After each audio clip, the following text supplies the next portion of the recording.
Dans cet épisode, je vous propose une composition que j'aime beaucoup. Il s'agit de mélanger plusieurs types de couscous à base de blé et d'orge. Donc je mélange du couscous fin avec du couscous moyen, du couscous complet et de la bilboula. Une façon simple pour apprécier les différentes textures du couscous.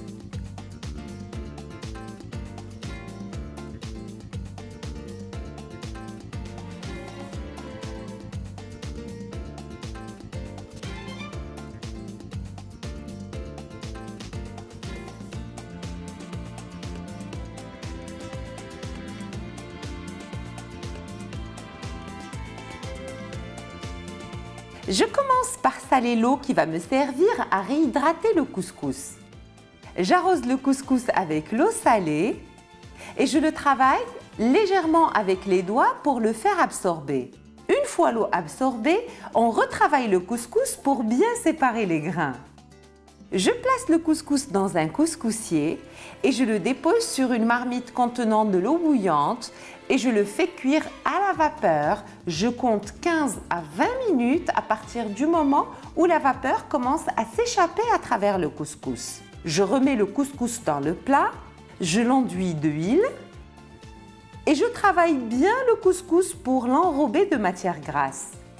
Je l'arrose pour la deuxième fois d'eau salée et je le laisse absorber. Une fois l'eau absorbée, on retravaille le couscous pour bien séparer les grains avant de le remettre dans le couscoussier. Et on procède à la deuxième cuisson à la vapeur en comptant 15 à 20 minutes à partir du moment où la vapeur commence à s'échapper à travers le couscous. Après la deuxième cuisson à la vapeur, on remet le couscous dans le plat et on l'arrose une dernière fois avec de l'eau et on le laisse absorber. On le remet dans le couscoussier et on procède à la troisième cuisson à la vapeur en comptant toujours 15 à 20 minutes à partir du moment où la vapeur commence à s'échapper à travers le couscous. Après la troisième cuisson à la vapeur, on remet le couscous dans un grand plat et on l'enduit d'une matière grasse de notre choix, du beurre, de l'huile ou du beurre rance, avant de le servir selon la recette désirée.